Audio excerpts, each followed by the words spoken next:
Well, the roundtable is set, the flags have unfurled and the leaders have arrived. The Indian state of Goa has become a diplomacy epicenter. The foreign leaders of all SCO members have reached with their delegations. The main meeting is scheduled for tomorrow, that is Friday, but there are several important bilaterals taking place today. The Indian Foreign Minister Dr. S. Jaishankar sat down with his Chinese counterpart, Xinjiang. Details of that meeting are awaited, but border issues have been top agenda for India. This is the second high-level visit by China to India this year. Now, the Indian Foreign Minister Jaishankar also had a bilateral meeting with his Russian counterpart Sergei Lavrov. India and Russia are close allies and India has taken a neutral position on Russia's war in Ukraine. Russia is an important defense and trade partner for India. Experts say Russia is unlikely to face backlash over its war in Ukraine.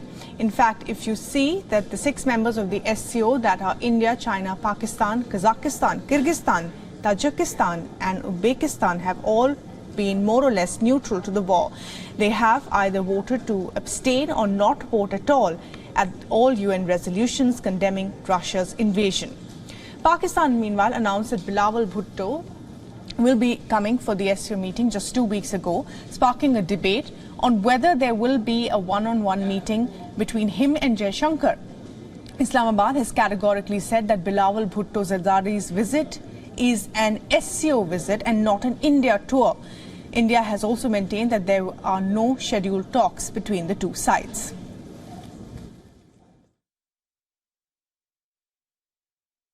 अस्सलाम वालेकुम, मैं बहुत खुश हूँ कि आज मैं यहाँ गोवा पहुँचा हूँ। शंघाई कोऑपरेशन ऑर्गेनाइजेशन में शिरकत करना, पाकिस्तान के डेलीगेशन को लीड करना और मैं उम्मीद रखता हूँ कि इंशाल्लाह ताला जो हमारा SCO का CFM है वो बहुत ही कामयाब होगा। आप सबका बहुत शुक्रिया।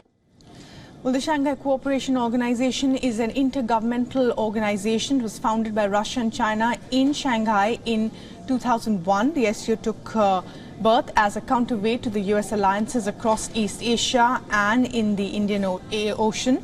Now, India is the chair for this year and the theme is Secure SCO. New Delhi has been vocal about promoting multilateralism and people-to-people interactions.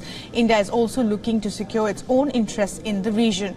For New Delhi, the meeting comes as relations between Beijing and Moscow take on greater significance. China gaining more leverage over Russia could irk New Delhi in the long run. And they say the SCO remains important for access to Central Asia, especially at a time when Asia is emerging as a counter to the West's long enjoyed global presence.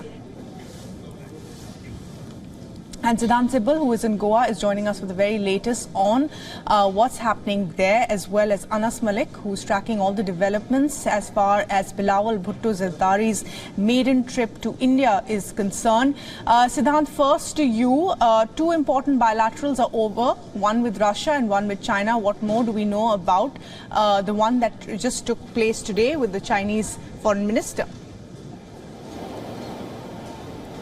Well, just a short while ago, the Indian External Affairs Minister in a tweet statement said that the outstanding issues were discussed when it comes to the Chinese Foreign Minister, and peace and tranquility is something that is required at the border area, something that India has been saying for a pretty long time. In fact, India has been terming the relationship with Beijing as abnormal, primarily because of what India says has been violation of the border pacts of 1993 and 1996.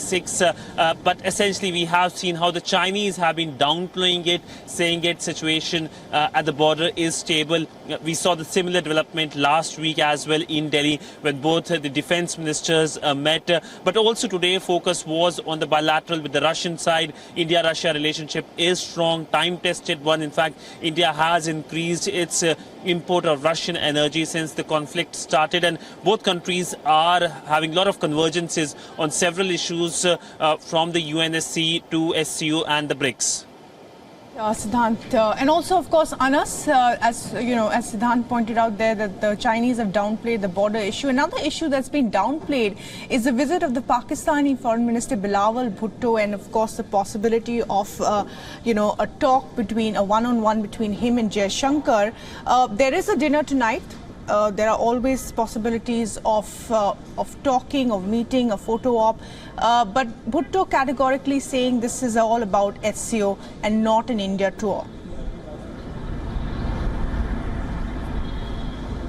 Well, yes, this can be taken as an opportunity to interact in an unstructured or an informal manner, but certainly a structured bilateral meeting is off the cards. It's just not happening. In a short while from now, where Siddhant is in about 30 minutes or probably lesser, at 6:30 local time is when Pakistani Foreign Minister Bilawal Bhutto Zardari kicks off his bilateral engagements, and the first meeting that he is to hold is with the Russian Foreign Minister Sergei Lavrov. That meeting is expected to last for about 45 minutes, and after that he will be heading to the cultural evening, which is being hosted by his Indian counterpart, who is also the chair of the SCO. Now, largely speaking, this focus from Islamabad is that they are committed to multilateralism, and that is the only reason we're going. Islamabad has gone to Goa, irrespective of the location. To quote the Pakistani State Minister for Foreign Affairs, Hina Rabbani Khar, while she was speaking to WION last week, she said that this is not an India visit, this is an SCO visit, and if this meeting was to happen in Timbuktu, in Washington, in even on Mars, as she said, to quote her, then Pakistan would have gone, and Pakistan would not be wanting to give that optics that it is keen on engaging. But yes, it can be seen as a stepping stone or as an opportunity. We would not be surprised in case if there is a photo op. In fact, tomorrow morning when the formal reception happens, Bilawal Bhutto is number 4 in the order of precedence among the foreign ministers. He will be the one on number 4 to be received by the Indian External Affairs Minister, and we would be seeing a handshake of sorts between the two as well. Right, absolutely. Well, Anas Malik, Siddhant Sibal, tracking all the latest developments there. Thanks very much indeed for joining us with the details.